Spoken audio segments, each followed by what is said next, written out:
प्रिय विद्यार्थियों, आज मैं किरण महन कबीर की साखियाँ आपके सामने लेकर आई हूँ और उसकी व्याख्या समझाने जा रही हूँ।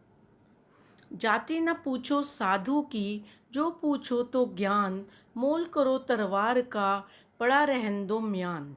कबीरदास जी कहते हैं, साधु की सच्ची पहचान करने के लिए उसकी जाति न पूछकर उसका ज्ञान पूछना चाहिए। साधु का ज्ञान ही उसकी असली पहचान है। कबीरदास उदाहरण देकर अपनी बात स्पष्ट करते हैं कि मूल्य तो तलवार का होता है, मयान का नहीं, अर्थात तलवार के केस का नहीं। उसका कोई महत्व नहीं होता।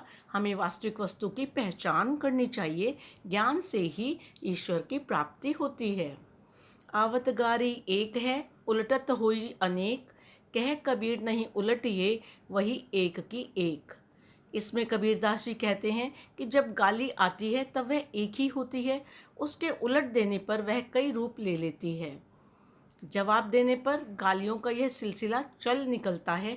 कबीरदास का कहना है कि गाली का उलटकर उत्तर नहीं देना चाहिए, ऐसा करने पर वह एक की एक ही रह जाती है। माला तो कर में फिरे, जीभी फिरे मुख माही, मनुआ तो चहुदिशे फिरे, यह तो सुमिरन नाही। प्रस्तुत साखी कबीरदास द्वारा रचित है, अर्थात लिखी गई है।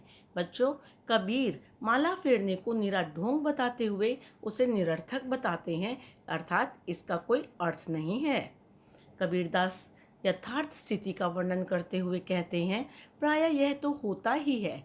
लोगों के हाथों में तो माला घूमती ही रहती है और मुख में जीभ भी घूमती रहती है, अर्थात हाथ से माला फेरकर और मुंह से राम नाम का मौन उच्चारण करके हम ईश्वर स्मरण का ढोंग करते हैं।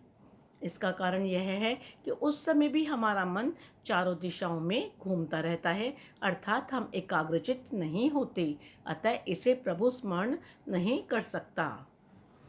कबीर घासता निंदिए, जो पाँव तली होए, उड़ी पड़े अब आँखी में, खरी दुहेली होए। प्रस्तुत साखी ज्ञान मार्गी कवि कबीरदास द्वारा रचित है। कबीरदास किसी भी तुच्छ व्यक्ति या वस्तु निंदा की मनाही करते हैं। उनका तो यहाँ तक कहना है कि अपने पैरों के नीचे आने वाली घास की भी निंदा नहीं करनी चाहिए। रास्ते में पड़ा हुआ घास का नन्हा सा टुकड़ा भी अपना विशेष महत्व रखता है। मनुष्य को पैरों के नीचे आने वाले इस टुकड़े का अपमान नहीं करना चाहिए। यही नन्हा सा टुकड़ा हवा के साथ उड़कर जब मनुष्य की आंखों में पड़ जाता है तो यही अत्यंत कष्टदायी बन जाता है। मनुष्य जब तक उस तिनके को अपनी आंख से निकाल नहीं देता है तब तक उसे चैन नहीं मिलता है, अर्थात कोई अपने से कितना भी कमज़ोर क्यों ना हो, हमें उसका अपमान नहीं करना चाहिए।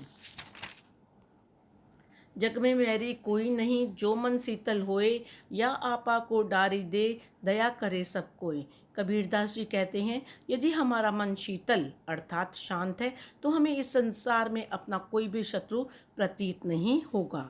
कबीरदास मनुष्य को उसका घमंड त्यागने की शिक्षा देते हुए कहते हैं कि इस संसार में कोई भी मनुष्य किसी का जन्म से दुश्मन नहीं है, बस मनुष्य को अपने व्यवहार और वाणी में शीतलता बनाए रखनी चाहिए, अर्थात मिठास लानी चाहिए। जो मनुष्य अपने धन बल सत्ता आदि का घमंड अपने मन में नहीं रखते, अर्थात अपना घमंड त्याग कर दूसरों के साथ मधुर व्यवहार करते हैं, उन पर हर कोई दया करने को तैयार रहता है। आशा है बच्चों, आपको दोहों की व्याख्या समझ आ गई होगी। एक नई कविता के साथ हम फिर मिलेंगे। धन्यवाद। मैं किरण महन।